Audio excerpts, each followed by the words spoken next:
Bismillahirrahmanirrahim. Assalamualaikum warahmatullahi wabarakatuh. Innal hamdalillah nahmaduhu wa nasta'inu wa nastaghfiruh wa na'udzu billahi min sururi anfusina wa min sayyiati a'malina. May yahdihillahu fala mudhillalah wa may yudhlil fala hadiyalah. Asyhadu an la ilaha illallah wa asyhadu anna Muhammadan abduhu wa rasuluh.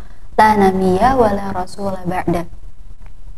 Segala puji bagi Allah Subhanahu wa taala yang telah memberikan kita nikmat sehat dan rahmatnya sehingga kita dapat menjalani ibadah puasa pada bulan Ramadan kali ini.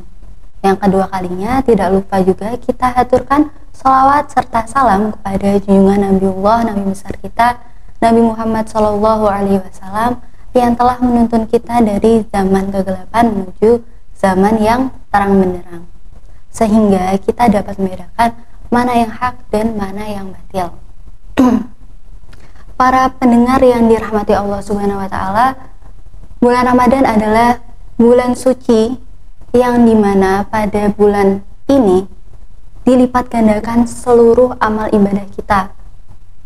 Amal ibadah baik tilawah, puasa, zakat, maupun infak dan lain sebagainya, dan semua amal ibadah yang kita lakukan pada saat bulan Ramadan ini dilipat gandakan pahalanya. Nah, tidak terasa sudah menginjak 10 hari terakhir pada bulan Ramadan. Nah, pada 10 hari terakhir ini apakah kita akan mendapatkan malam Lailatul Qadar? Nah, tergantung jawabannya. Namun di sini saya tidak akan membahas tentang bagaimana mencari malam Lailatul Qadar. Namun di sini saya mengajak teman-teman semua, para pendengar yang dirahmati Allah Subhanahu wa taala, untuk merenungi kembali hari-hari kita di hari yang lalu, yaitu hari-hari Ramadan pada awal hingga saat ini. Apa saja yang sudah kita lakukan? Apakah hari-hari Ramadan kita ini sama saja dengan hari-hari biasa kita, ataukah saat bulan Ramadan ini amalan kita meningkat? Apakah kita punya amalan andalan? Lalu bagaimana cara kita merenungi amalan puasa kita pada bulan Ramadan ini? Menurut Imam Al-Ghazali, ada beberapa tahapan tingkatan orang yang berpuasa. Ada apa saja? Ada 3. Yang pertama yaitu ibtidaiyah, tahapan ibtidaiyah, tahapan dasar. Kemudian yang kedua adalah tahapan sanawiyah, yaitu tahapan menengah. Dan yang terakhir adalah tahapan robaniyah, yaitu tahapan yang paling tinggi gitu. Lalu apa sajakah tahapan-tahapan ini? Yang pertama yaitu ibtidaiyah, tahapan dasar, atau yang sering disebut dengan puasa awam. Puasanya orang kebanyakan. Nah, seperti apa itu puasa awam? Puasa awam adalah ketika seseorang mengerjakan puasanya hanya untuk menahan lapar, haus, dan meninggalkan hal-hal yang dilarang saja. Fokusnya pada apa? Yaitu fokusnya pada puasa fisik saja. Ketika seorang mengartikan puasa itu hanya menahan lapar, menahan haus, menahan hal-hal yang membatalkan. Padahal pada puasa ini ternyata ada tingkatan yang lebih tinggi dari itu. Nah, sampai di sini apakah teman-teman sudah sampai nih di tahapan yang pertama, yaitu tingkatan ibtidaiyah dasar tadi, puasa awam, puasanya orang kebanyakan. Kemudian yang kedua yaitu puasa khusus. Bagaimana itu puasa khusus?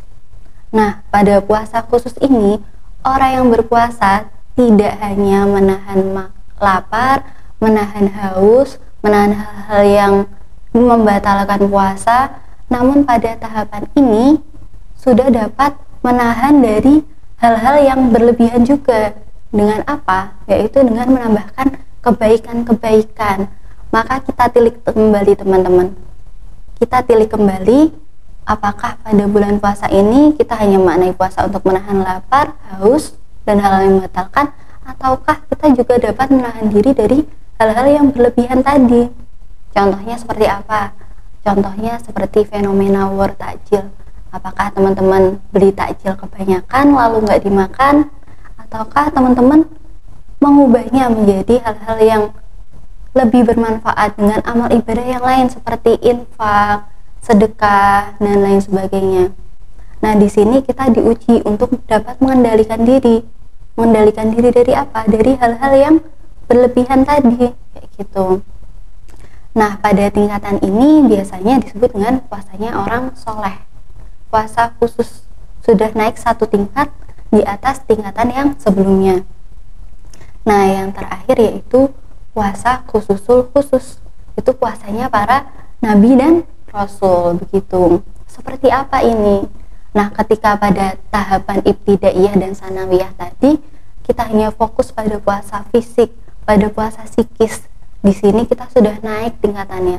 Pada tahapan apa? Tahapan ketika dapat memfokuskan diri kita pada spiritual, begitu. Yang seperti apa? Yaitu ketika orang tersebut dapat mengendalikan pikiran dan perasaannya. Melalui apa? Melalui tindakan yang hanya berfokus pada Allah Subhanahu wa Ta'ala. Nah, ini yang paling challenging ya teman-teman semua. Ketika di tahapan robbaniyah ini, tahapan yang tertinggi ini, puasa khususul khusus, puasa para nabi dan rasul, kita diminta untuk belajar dapat mengendalikan hal-hal yang tidak dapat kita lihat. Seperti apa? Mengendalikan pikiran dan perasaan kita, yang mana kita itu tidak dapat melihatnya, tapi kita harus dapat mengontrolnya. Makanya pada tingkatan ini disebut tahap robbaniyah, tahap yang paling tinggi. Dari ketiga tahapan tadi, menurut Imam Al-Ghazali, teman-teman, para pendengar yang dirahmati Allah, sudah sampai tahapan manakah kita? Mari kita lihat kembali, apakah hari-hari di awal-awal bulan Ramadan itu kita sudah memenuhi amal ibadah yang seharusnya kita lakukan, yang dasar-dasarnya minimal, ataukah malah belum, tahapan satu saja belum, apalagi tahapan yang menengah, begitu. Nah, di sini kita renungkan kembali pada 10 hari terakhir, kita fokus untuk meningkatkan amal ibadah kita sebaik-baiknya, memanfaatkan peluang dan kesempatan kita, yang dimana bulan Ramadan ini hanya datang 1 tahun sekali, begitu. Sesungguhnya Allah telah memberikan kita modal yang sama, memberikan modal kepada setiap makhluknya, setiap hambanya, setiap manusia memiliki modal yang sama, yaitu dorongan berbuat baik dan dorongan berbuat buruk, begitu. Seperti yang disampaikan dalam Quran surat Asy-Syam ayat 8-10 yang berbunyi A'udzu billahi minasyaitonir rajim. Bismillahirrahmanirrahim. Fa'alhamaha fujuraha wa taqwaha qad aflaha ma zakkaha wa qad khaba ma dassaha. Setiap manusia itu punya peluang, punya kesempatan. Allah berikan pilihan. Allah membebaskan kita untuk memilih apakah kita akan melakukan kebaikan atau kita akan melakukan keburukan. Kita diuji pada 10 hari terakhir ini. Apakah kita hanya mencari malam Lailatul Qadar, ataukah kita memenuhi 10 hari terakhir ini dengan amal ibadah yang sangat banyak, begitu. Nah, kita pilih kembali apakah kita melaksanakan hal-hal sunnah, apakah kita melaksanakan yang wajib, ataukah kita melaksanakan yang sunnah tapi meninggalkan yang wajib, begitu. Bagaimana kita mengubah definisi sunnah dari yang apabila dilakukan mendapatkan pahala dan apabila ditinggalkan tidak mendapatkan apa-apa, namun menjadi definisi yang lebih bermakna lagi, yaitu seperti apa?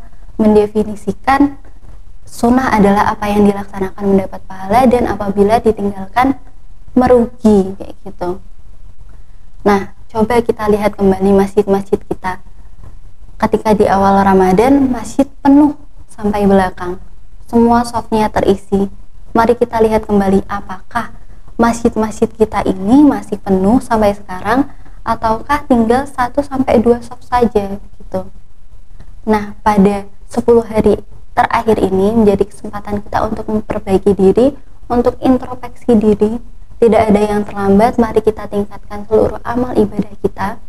Jangan sampai kita menjadi orang yang merugi, ataupun naudzubillah menjadi orang-orang yang tidak dapat merasakan nikmatnya beribadah, tidak bisa membedakan hari-harinya ketika di Ramadan maupun di hari-hari biasa.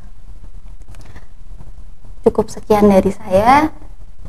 Apabila ada kurang maupun kesalahan kata maupun perbuatan, saya mohon maaf. Wallahu a'lam bishawab. Semoga kita selalu termasuk orang-orang yang ditinggikan derajatnya karena ilmu. Wassalamualaikum warahmatullahi wabarakatuh.